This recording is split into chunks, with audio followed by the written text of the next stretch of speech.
Баршаңызға сәлем, қымбатты достар, менің каналыма қош келдіңіздер. Бүгін біз сіздермен осындай өте әдемі дастарханымыздың сәнін келтіретін тауықты бүтіндей пеште күрішпен пісіреміз. Күрішпен. Әдеттегідей картоппен емес. Осындай ерекше видеолар жібермес үшін менің каналыма тіркеліп алыңыз.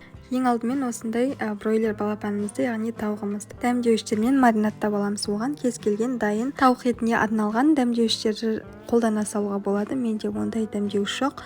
Орнына паприка, кориандр, имбирь және де қолда бар кептірілген аскөктердің барлығын қосып жібердім. Яғни бұл жерде розмарин, орегано және базилик. Қалауыңызша үйде табылған тауық етіне сәйкес келетін барлық дәмдеуішті қосып жіберсеңіз болады. Сондай-ақ бұрыш пен тұзды да ұмытпаймыз. Тұзды көбірек себе беріңіздер, себебі тауық өзіне қажетті тұзды ғана алады. Сондай-ақ сарымсағымызды үгітіп салып, үстіне майымызды молынан құйып жібереміз. Содан соң барып барлығын қолымызға қолғап киіп алып, жақсылап жағып шығамыз. Үстінен осылай кесіп жіберсеңіздер, дәмі жақсырақ сіңеді. Ішін, сыртын, барлық қуыстарын ұмытпай соусымыз барлық жеріне тиетіндей етіп жағып шығамыз. Енді бізге гарнир ретінде күріш қажет болады және су күріштен 2 есе көп болады.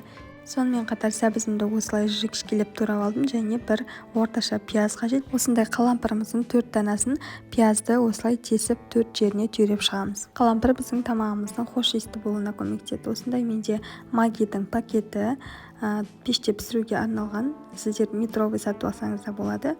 1 метр қажет болады.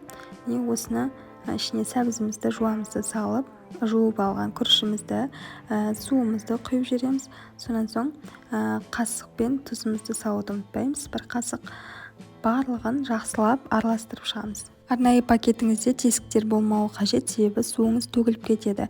Енді тауығымызды абайлап, үстіне жаңағы салынған барлық заттың үстінде тұратындай етіп саламыз. Күріштің мөлшерін қалауыңызша салсаңыз болады. Отбасыңыздың санына қарай, қонағыңыздың санына қарай. Егер ингредиент көбейсе, пакетіңіздің мөлшерін де ыңғайластыруды ұмытпаңыз. Осылай бетінде тұратындай етіп саламыз тауықты. Үстіне маринадтың барлығын құйып жібердім. Ол қалауыңыз бойынша және аузын мықтап байладым. Сонан соң тамағымыз пісіп жатқанда ауа шыға алмай, пакетіміз жарылып кетпес үшін пакеттің беткі жағын осылай бірнеше жерінен тіс шұқығышпен тесіп шықтым. Енді тамағымызды 180 градус қызып тұрған пешімізде 150 минут, яғни 1,5 сағат пісіріп аламыз. Мінекей біздің тамағымыз пісіп шықты. Осылай сіздердің көзіңізше ашып көрсетейін. Тауығы толықтай піскен, күріші де піскен, күріші күйген жоқ. 1,5 сағатта жақсы пісіп шықты. Сәбізі де жұмсақ болып шықты.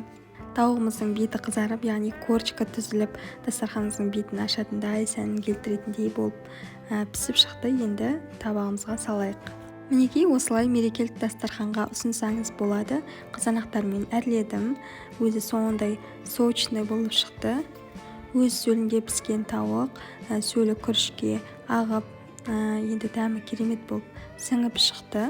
Жасалуына енді 10-15 минут қана уақытым кетті. Жасап бір жерге кетіп қалсаңыздар болады, яғни 1,5 сағат шаруаңызды бітіріп келсеңіз дайын тұрады.